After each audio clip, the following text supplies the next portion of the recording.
बोलो गिरिराज महाराज की जय। कृष्ण कन्हैया लाल की जय। अखंड मंडलाकारं व्याप्तं येन चराचरं तत्पदं दर्शितं येन तस्मै श्री गुरुवे नमः।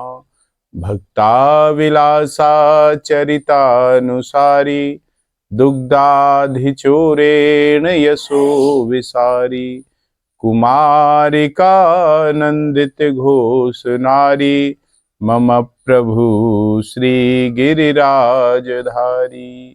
बोलो गिरिराज महाराज की जय। हम आप सब भगवत गीता का नित्य सत्संग श्रवण कर रहे हैं, जिसमें अभी तक हमने द्वितीय अध्याय के 68वें श्लोक तक का सत्संग किया। उससे आगे अब चलते हैं। भगवान कहते हैं कि जिसकी इंद्रियां सर्वथा बस में हैं, उसमें और साधारण मनुष्य में क्या अंतर है, इसे आगे के श्लोक में भगवान बताते हैं। या निशा सर्वभूतानां तस्याम जागृति संयमी यस्याम जागृति भूतानां सा निशा पश्यतो मुनेः। या निशा सर्वभूतानां, जिनकी इंद्रियां और मन बस में नहीं है, जो भोगों में आसक्त हैं, वे सब परमात्मा तत्व की तरफ से सोए हुए हैं। ऐसे मानो परमात्मा क्या है, तत्व ज्ञान क्या है, हम दुख क्यों पा रहे हैं, संताप जलन क्यों हो रही है, हम जो कुछ कर रहे हैं उसका परिणाम क्या होगा, इस तरफ वह बिल्कुल भी देखना उनकी नहीं चाहता है। यह उनकी रात है, उनके लिए बिल्कुल अंधेरा है। ये यहां भूतानाम कहने का तात्पर्य है कि जैसे पशु पक्षी आदि दिन भर खाने पीने में लगे रहते हैं अपने में, ऐसे ही जो मनुष्य दिन रात खाने पीने में, सुख आराम में, भोगों के संग्रह में, धन कमाने में ही लगा रहता है, उनकी गणना पशुओं में ही होती है। उनमें और पशु पक्षियों में कोई अंतर नहीं है। महाराज, मनुष्य कारण की परमत तत्व से विमुख रहने से पशु पक्षी आदि और मनुष्य दोनों में कोई अंतर नहीं है। दोनों ही केवल आहार निद्रा भय मैथुन, इन 4 क्रियाओं में लगे रहते हैं और दोनों ही परमात्मा का जो तत्व है, परम तत्व है, उसकी तरफ से सोए हुए माने जाते हैं। हाँ, अगर कोई अंतर है तो इतना ही अंतर है कि पशु पक्षियों में विवेक शक्ति नहीं है और मनुष्य में ठाकुर जी ने विवेक की शक्ति दी है। महाराज, इसलिए जागृत है, उसकी खाने पीने आदि में ही लगे रहते हैं और मनुष्यों में भगवान की कृपा से यह शक्ति जागृत है, जिससे वह अपना कल्याण कर सकता है, प्राणी मात्र की सेवा कर सकता है और परम तत्व की प्राप्ति कर सकता है। परंतु विवेक शक्ति का दुरुपयोग करते हुए मनुष्य पदार्थों का संग्रह करने में एवं उनका भोग करने में लग जाता है, जिससे संसार के लिए वह पशुओं से अधिक दुखदायी हो जाता है। कारण कि पशु पक्षी तो बेचारे जितना पेट भरना है उतना ही करेंगे, संग्रह नहीं करते महाराज। परंतु मनुष्य कहीं भी जो कुछ पदार्थार्थी मिलता है वह उसके काम में आए चाहे नहीं आए, उसको तो वह संग्रह कर ही लेता है और दूसरों के काम में आने में बाधा डालता है। यह मनुष्य की प्रकृति है। तस्याम जागृति संयमी, मनुष्यों की जो रात है, अर्थात परमात्मा की तरफ से, अपने कल्याण की तरफ से जो विमुख है, उसमें संयमी मनुष्य जागता है। जिसने इंद्रियों और मन को वश में किया है, जो भोग और संग्रहों से आसक्त नहीं है, जिसका ध्येय केवल परम तत्व को प्राप्ति है, वह मन संयमी मनुष्य है। परम तत्व को, अपने स्वरूप को और संसार को यथार्थ रूप में जानना ही उसका रात का जागना है। वह रात में जागता है जो इस क्रिया को करता है। यस्याम जागृति भूतानाम, और जो भोग और संग्रह बड़े सावधान रहते हैं, एक एक पैसे का हिसाब रखते हैं, जमीन के एक एक इंची का ख्याल रखते हैं। और महाराज जितने रुपए अधिकार में आ जाएं, वो चाहे न्यायपूर्वक हो अथवा अन्यायपूर्वक हो, उसमें से बड़े खुश होते हैं।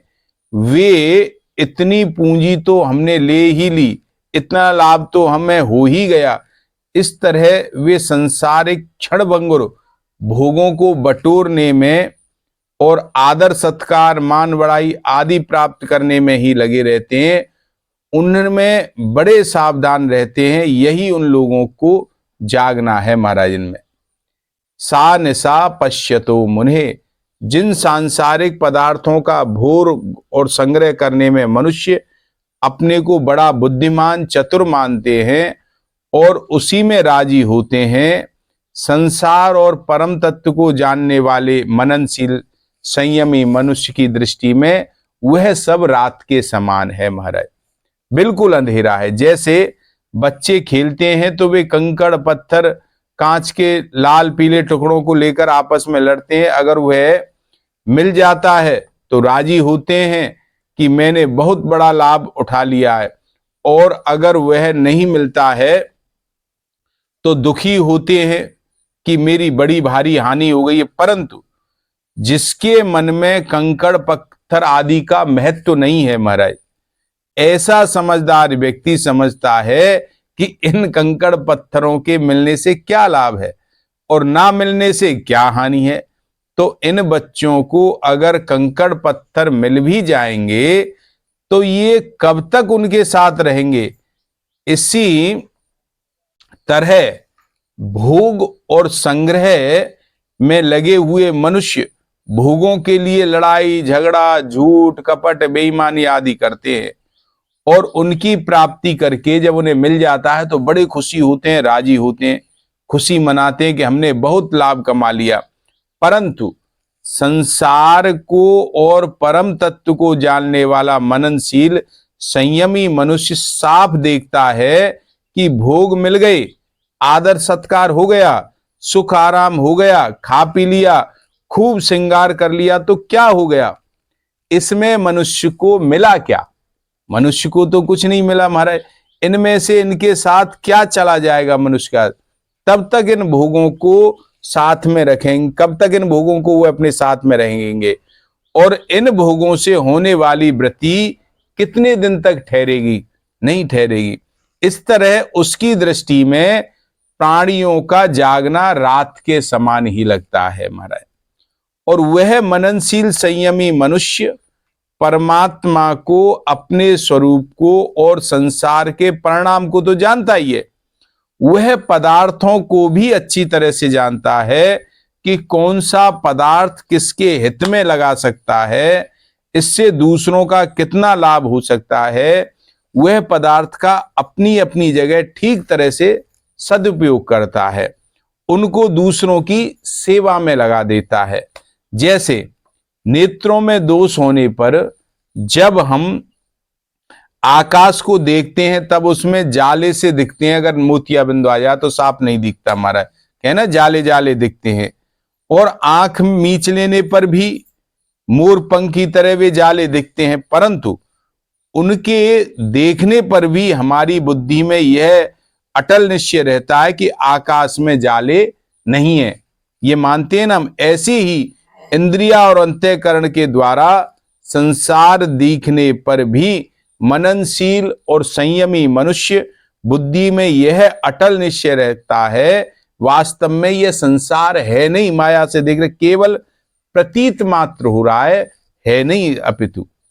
तो संसारिक मनुष्य रात दिन भोग और संग्रह में ही लगे रहते हैं, उनको ही महत्व देते हैं, सांसारिक कार्यों में बड़े सावधान और निपुण होते हैं, और तरह तरह के कार्य कौशल सीखते हैं, तरह तरह के आविष्कार करते हैं। लौकिक वस्तुओं की प्राप्ति ही अपनी उन्नति मानते हैं वो लोग, और सांसारिक वस्तुओं की बड़ी महिमा गाते हैं महाराज। वाने इतना मकान बना लियो, वाने इतनी जमीन खरीद ली, वाने ये कर लियो, गहने बनवा लियो, उन्हीं की महिमा गाते हैं। सदा जीवित रहकर सुख भोगने के लिए बड़ी बड़ी तपस्या कर, जितने भी मंदिर में जाएंगे तो केवल सुख भोगन, हे भगवान हमें ये दे दे, हे भगवान ये दे दे। बड़ी बड़ी सुख भोग तपस्या करते हैं, देवताओं की उपासना करते हैं, मंत्र जपते हैं आदि आदि, परंतु जीवन मुक्त और तत्वज्ञ पुरुष तथा सच्चे साधकों की दृष्टि में यह बिल्कुल रात के समान है, अंधकार है, उसका किंचित मात्र भी महत्व नहीं है। कारण कि उनकी दृष्टि में ब्रह्मलोक तक संपूर्ण संसार विद्यमान है ही नहीं। नास्तो विद्यते भावः अब्राहा भुवनाल्लोका पुनरावर्तिनो अर्जुन। सांसारिक लोग तो संसार में ही रचे पचे रहते हैं और ऐसा मानते हैं कि जो कुछ है वह यही है। नान्य दस्ती तति वादिनः कामोपभोग परमा एता विदति निश्चितः। परमार्थिक विषय में उनकी बुद्धि जाती ही नहीं है, परंतु परमार्थमिक साधक जो हैं परमार्थिक विषयों के साथ साथ संसार को भी जानते हैं, इसलिए उनके लिए पश्यतः पद किया गया है। संसारी लोग तो केवल रात को ही देखते हैं, दिन को देखते ही नहीं है, पर योगी दिन को भी देखते हैं और रात को भी देखते हैं। यह दोनों में फर्क है। उदाहरणार्थ, बालक ने केवल बालकपना ही देखा है, जवानी नहीं देखी महाराज। वह जवानी और पर वृद्ध पुरुष ने वृद्धावस्था के साथ साथ बालकपन भी देखा है और जवानी की देखी है। तो रुपये रखने वाला व्यक्ति रुपये के त्याग को नहीं जानता, पर रुपयों का त्याग करने वाले रुपये के संग्रह को भी जानता है और त्याग को भी जानता है। पर सिद्धांत है कि संसार में लगा हुआ मनुष्य संसार को नहीं जान सकता, संसार से अलग होकर ही संसार को जान सकता है, क्योंकि वास्तव में संसार से अलग है वह। इसी तरह परमात्मा के साथ एक होकर ही मनुष्य परमात्मा को जान सकता है, क्योंकि वास्तव में वह परमात्मा के साथ एक ही है। जो है में स्थित है वह है और नहीं है दोनों जानता है, पर जो नहीं में स्थिर है वह नहीं को भी यथार्थ रूप से अर्थात नहीं रूप से नहीं जान सकता। फिर वह है को कैसे जानेगा महाराज? नहीं जान सकता, उसमें जानने की सामर्थ्य ही नहीं है। और है को जानने वाले का तो नहीं को मानने वाले के साथ विरोध नहीं होता, पर नहीं को मानने वाले का है को जानने वाले के साथ विरोध रहता है महाराज। इस प्रकार से आज के इस श्लोक का सत्संग हमने किया। आगे का पुनः कल करेंगे। 2 मिनट नाम संकीर्तन, फिर विश्राम। राधे राधे गोविंद गोविंद राधे, राधे राधे गोविंद गोविंद राधे, राधे राधे गोविंद गोविंद राधे, राधे राधे गोविंद गोविंद राधे, राधे राधे गोविंद गोविंद राधे, राधे राधे गोविंद गोविंद राधे। बोलो।